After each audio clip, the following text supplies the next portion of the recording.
Hello, everyone, and welcome to This Week in Hospitality Marketing live show number 532. I'm your host, Lauren Gray. Thank you so much for joining us. Uh, Beautiful day outside. Weather's changing in Florida, less humidity. That's just a local forecast for me today.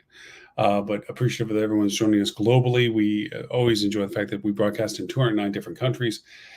And in spite of the odd time zones, we are constantly getting people that join us. And thank you for that. Amazing. Anyways, topic today, near and dear to my heart, as everything happens on a weekly basis and so forth. Conversations come up over a variety of topics, client-based and in our hospitality marketing club. And we've been in a very active conversation in relationship to communication, teams. I mean, all of us are looking at fourth quarter in a very skeptical way as to the impacts on what's happening domestically in the United States, and globally as well, because in spite of what may be happening domestically in the United States, there is a ripple effect of several things that are going on concurrently around the world, different local events and activities that create concerns and issues about travel, monies, expenses, inflations, so forth. We have global questions. I'm going to keep it domestic to the U.S., near and dear to my heart for where we're currently at, and talk about the apprehension as to travel. Travel is expected to be lower this quarter, downward. We already have had our gloom and doom forecasts of negative RevPAR for the remainder of this year. We're expecting that. There is uncertainty principle as to the amount of money retail is supposed to be down for this fourth quarter as well. Consumer confidence is down. There's a government shutdown in the United States right now, which is beginning to have a more definitive, deeper impact in people's lives compared to that's now day 14 and whatever, in that sense, countdown clocks or count up clocks as to how long it's been lasting. And that as more and more time goes by, more and more effects begin to happen to people, not only those that are furloughed or laid off or still working without pay, but also the impact on job security for all the companies that saddle around governments. All that being said, gloom and doom picture, not trying to be contrived about it, it's just realistically we can just harp on the bad. We want to talk about good and hospitality marketing. What is it that we can do to improve and help our situation for our industry, for our properties that we are responsible for? And it comes into discussions. At the club, we've had a lot of discussions about this, mainly because we've been talking about technologies and so forth about this. And that is today's topic is a cast of hundreds, how your team can help itself and you. We often don't look inwards a lot as to our resources when it comes to the things that we rely upon positions to do. For instance, sales, marketing, operations, particular to departments. We categorize ourselves based on the title of responsibility that we have. We are not blind to the fact that we are just not one person that talks to a guest. We're not blind to the fact that we're not just one person that does something in particular. We work in the support of a team environment. But we are blind when it comes to the ability of everybody to contribute to more than what they're responsible directly for. I say this from all of our front of the house staff, all of our back of the house staff, all of our executive staff, supervisor staff, management team, whatever way you want to phrase the terminology internally in your organization, all the way up into ownership. We have the ability to coalesce ourselves into a more cohesive, single-purpose entity. I see all too often the delineation between that's not my job, not that may always get outspoken, but people are very hesitant to jump into somebody else's responsibilities, whether they're even welcome to do so. That hesitancy sometimes means they may have been able to help, but because they were uncertain whether the person wanted their help or whether they were allowed to help, that help goes unused, and therefore the result was less than what it could have been. A lot of times these events and things happen in bubbles that we didn't even know we could have helped because we weren't aware of the problem to exist. And from that, we only discovered after the impact of what was the result of not working correctly. For that reason, we have to communicate better.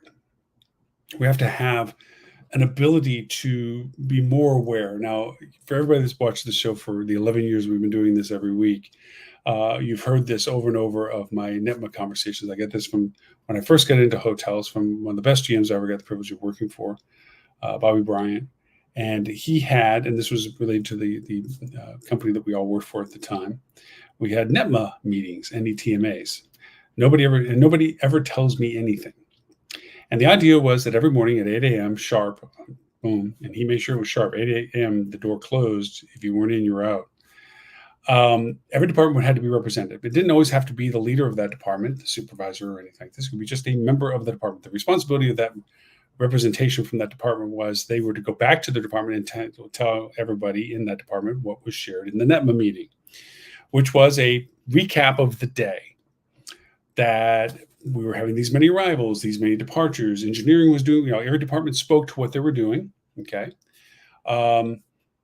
Obviously, for the departments that would have a non-supervisor come in, they may not know all the things that the department was going to be doing outside of their own realm of their personal responsibilities, but other supervisors in the group had a chance to make sure that everybody was aware of what was going on. Maybe housekeeping was revamping the linen machine or something, whatever it may have been. But anyways, we all got aware of what the day was like. And what that did was it created a collective awareness that rode through the entire day, that in front of the house or back of the house engaged with guests, they were fluent in what was going on. They knew we had a convention or conference or meetings, or we had tight turns between them, or the restaurant was planning a big amount of people, or there was a lot of occupancy that day, or a lot of arrivals that day, a lot of departures that day, or engineering was working on something that was going to create some logistics issues because we're turning something on and off, whatever it was. If a guest said, "Hey, I was noticing the elevators, one of them is down. Yes, we're maintaining the left wing, and then we're going to be doing it." They were aware of it. Housekeeping could answer it. Engineering, of course, could answer to it. Everybody could answer to what the question from the guest was because they were informed of what was going on. It was a huge, valuable system. It worked all the time. And because people felt a part of what was going on, aware of what was going on, they felt more empowered to help when things came on. The conversations in NETMA would be, well, engineering is going to be painting the back of the house hallway by the banquet, by the ballroom. Banquets might step up and say, "Hey, you know what? We have all of our hot boxes in that hallway. How about we get them out of your way?" Excellent. Thank you. Didn't think about that, or we were going to ask you, or whatever it was, but it gets collaborative.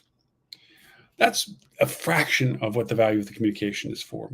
Now, that's fine for one hotel, one property, so forth, that you would have that level of engagement from the people. That is a wonderful team building, leadership driven process. But when you have more than one hotel and they're interconnected as to the ability to help each other or cross over and sell, maybe they're in proximity to each other, they use similar resources, maybe they don't, maybe they're in a different city, whatever it is, now you have an umbrella of team. They all work for the same company, different properties, but now you have different dynamics as to the value that each one of them can represent for themselves. Some of these things are very specific. Some of these things can be referrals, where a guest is thinking about doing something else. And say, for instance, this is the conference common space banquet hotel, and there's a beach or resort version of this someplace else. And a house person hears that a guest was thinking about relaxing for a few days and maybe want to hit the beach. And they probably say, "Well, one of our sister properties is XYZ. Maybe, if you would talk to the front desk, or I can introduce you to somebody at the front desk." They can look and call the hotel and see what kind of thing they could do for you. It happened all the time. Maybe it was they were going to a different city and we knew there was a sister property over there. And they said, "Well, one of our properties, XYZ, is over there." Same story. These incidences of opportunity happen only because the team members are aware of the relationships, because we let them know, and they have the ability to be advocates for not only their own property, but the property is a part of the community that they're in business. And why would they do this? Well, a lot of it was because it helped the guest. That's the heart of the servant service that would be brought into any of the culture of these types of hotels that I love. The other is there may be a value to it. If they can be the one that refers the guest, maybe there's a value proposition to them. Maybe they get a bonus for doing something like that, an incentive, a contest, a reward, an acclamation, a badge, something that would be recognition that they're doing this. The other aspect of having communications is giving merit to the team members as they do better at their job. we all have these standards that we hold up as ideals, the pillars of our business and so forth. That each company has their own flavor or version. Some are replicated, some are relabeled, but they all have these. This is what we do. We're this guest centric. We provide this level of service because this is our mantra. This is our mission statement, and they're all good things to have. None of these things are bad to say to have, but having them on a wall versus living them is two entirely different circumstances. And what value creates for your team is that there's a value that they find by doing these things. You acknowledge them, you reward them. And that can come from, I had this wonderful pin system for my restaurant team that as they did specific things, helped a guest with something outside of the department, was recognized by a guest in a review by name. You make up your own, you have your own, you may already have your own. They received a visual merit, which only amplified their eagerness to continue on to gather more of those, because it was also a conversation started with guests. Guests be like, well, so what are all those pins? What is all that? And they get to tell them, well, this was because I did this.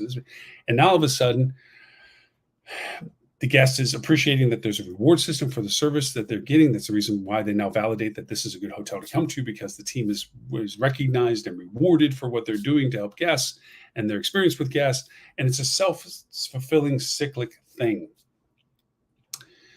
It also inspires other values. It improves service scores when it comes to guests recognizing that these things are in place by their discovery of the pins, or the fact that the team is so outwardly helpful to the guests, regardless of the role that they're playing at the hotel. And the service scores go up. Friendly staff, supportive staff, attentive staff, on and on and on. That's where these things come from. And as we know very concisely, our consumer sentiment scores on platforms like Google and like TripAdvisor, albeit diluted in some ways, but Google especially, Hotels.com, Expedia.com, all these create a merit of value as to making it more affordable. It improves our ability to create RevPAR. It improves mathematically our ADR capabilities, our occupancy capabilities. It improves our ability to compete with our guests, or compete with our comp sets, even our guests, our comp sets, to show up better for best of, because we're ranked better than. So it's cheaper for us to say that about ourselves in ad campaigns.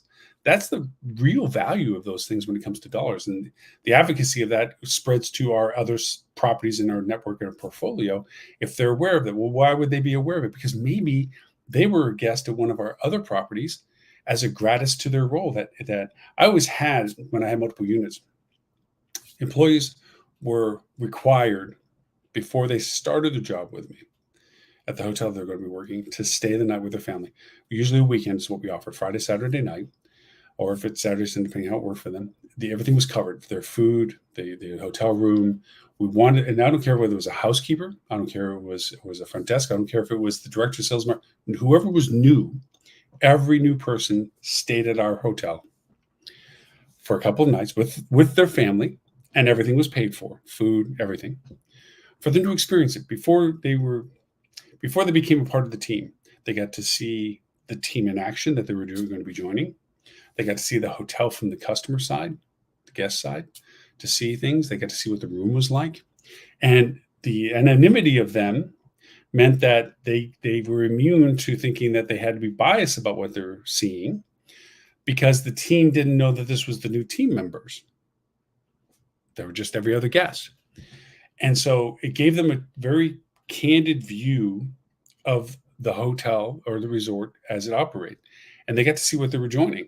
And then when they got to join it, they were full of opinions and insights like, wow, I noticed this. Some things had to be explained, like, oh, I didn't know that. Now that makes sense. To other things like, we didn't know that. We got to fix that. That makes sense.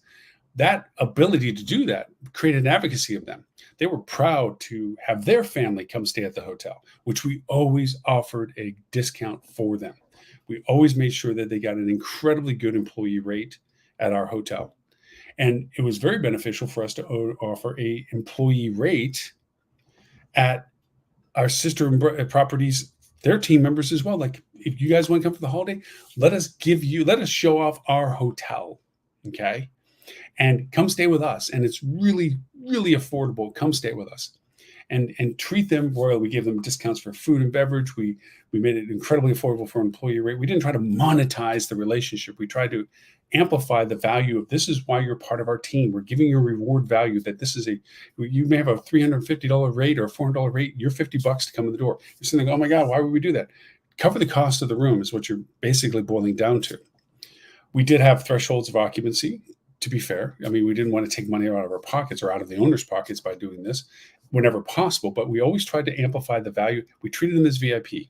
They got discounts, their food and beverage discounts as employees at the restaurants, which was incredibly generous to do, like, $10 dinners for $50 dinner kind of things. We made it where they really got to enjoy. What was fun about that was they got to brag about their property and compare it against ours. And our team got to brag about our property and get it compared against theirs. And we found out that the teams were the same and what was different and what they appreciated and what we learned from another. All of a sudden now we're saying, well, that property does that. We didn't know that.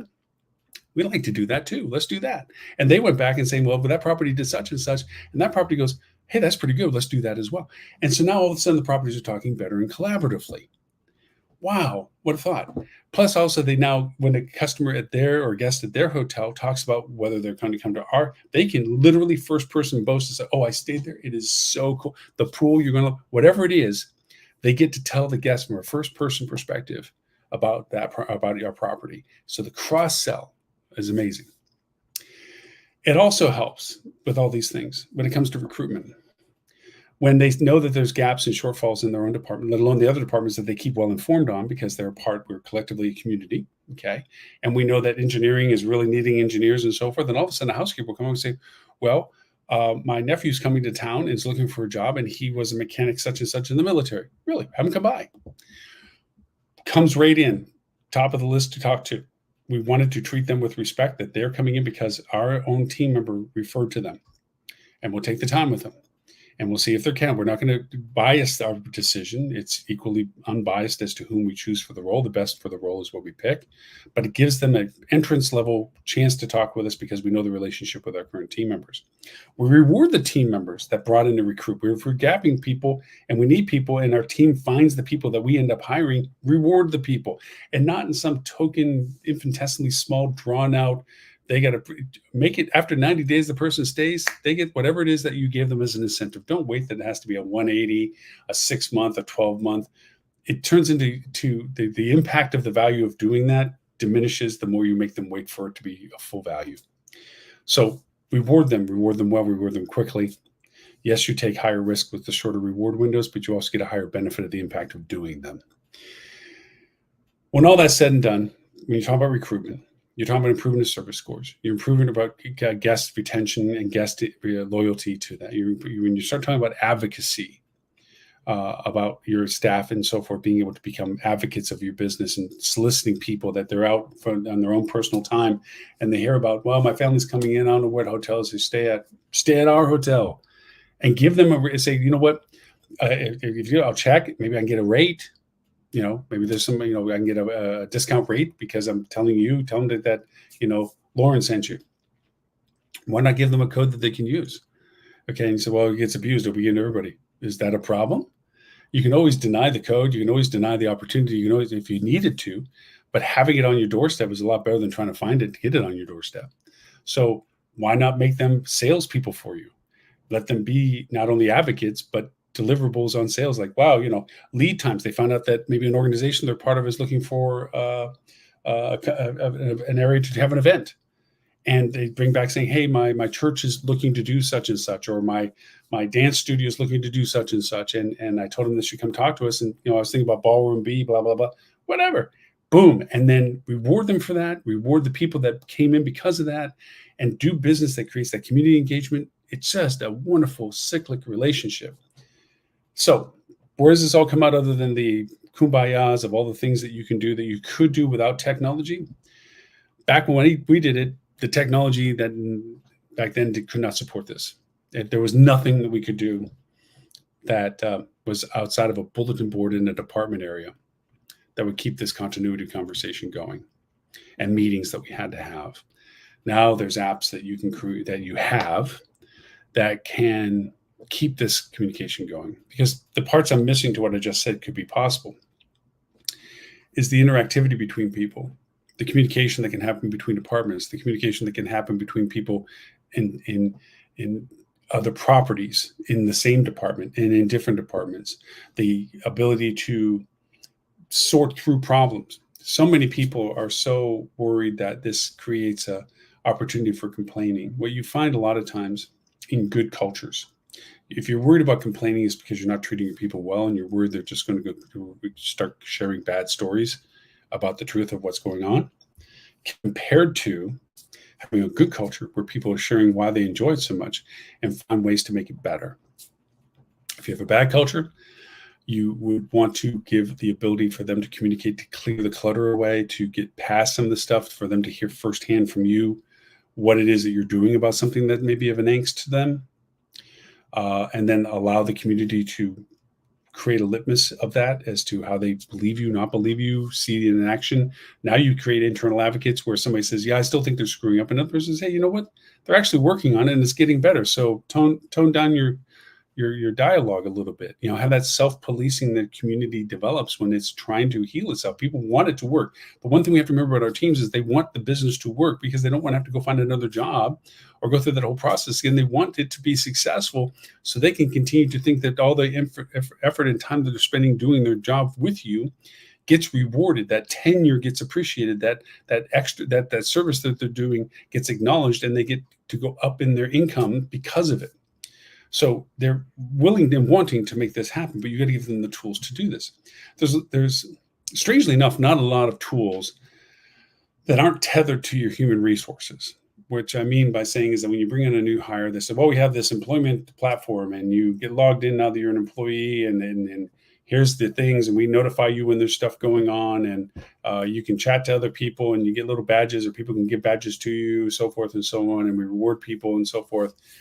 It's kind of that's basic stuff that's out there. It's mainly meant for employee retention. It's not really tailored to hotels. Strangely enough, we built one that is, but that's not here to pitch. It's here to just talk about the value proposition of having something like this. Have it where you can people have their own code they can share with people if somebody wants to book a room, that they can get a discount or at least an acknowledgement that this person referred them. Even if we can't give them the discount, that we can give credit to the person that told them they should get the booking. And reward them even if they don't book. The fact that they are out doing this, they should be rewarded. The fact that they can acknowledge their team members in a way that gets rewarded to them, and eventually they can get rewarded themselves by interacting with the type of platform. Giving the ability to get rewarded for things where it's like, hey, look, guys, this weekend's kind of slow. So if any of your family want to just get out of the house a little bit and have a little weekend over, we're opening up the super discounted employee rate for the weekend. Book and come stay and relax. Enjoy the pool and have the family kind of thing, whatever. You have the ability to communicate that. You have the ability to have fun games that day. Who can give me the most pictures of the banquet hall setup, or whoever gets somebody takes a picture of a sunset outside of the porte cochere. Kind of stuff that can be shared, because now you have content that you can create an advocacy with, that people can post up pictures that they have, and your social media team, your marketing team, us, can say, let's show how team oriented our team is. Let's show what our team does every day. Let us show that smiling, laughing, crazy zanies. We've got in costumes for Halloween's, whatever. Let's show that, so that we're not always posting on our social platforms. We have this rate and date. We have, look at the frosty cocktail. Don't you want to show up? We get to share us. We get to create a human aspect to our business that helps people want to be with us because they see us as a real entity. They see that our team is cohesive. They see that we enjoy what we do, that we're real people, that we have fun doing what we do. That only comes from a genuine source of engagement. So your ability to do that by having your team share that and have a medium in which to share that is very powerful. And that's an app. These are things you can do. There's platforms out there you can do this for just this purpose, like Social Horsepower. We've reviewed it on the podcast, a couple years back, really. But there's other platforms. Like I said, the one we built has a similarity to it that does it for different reasons and so forth. You can give aspects to this that you can not just give them a code that they can share, but then there's a place for them to put in information. There's a place for them to talk about their concerns. If they're a little shy to talk face to face with somebody, kind of like an anonymous way of putting in comments, or they can have a direct, I want to put this comment in kind of thing. You can actively reward and acknowledge people. And it doesn't mean you get to skip out on having employee meetings where you get to put somebody in front and center and give them a certificate and give them a pin. Those things still exist. You also get the ability to go over and do this openly in front of the entire community on the app to say that this person has succeeded at this training or this reward or this merit or what have you. And the fact that their team members have awarded them as well. They get that merit value as well.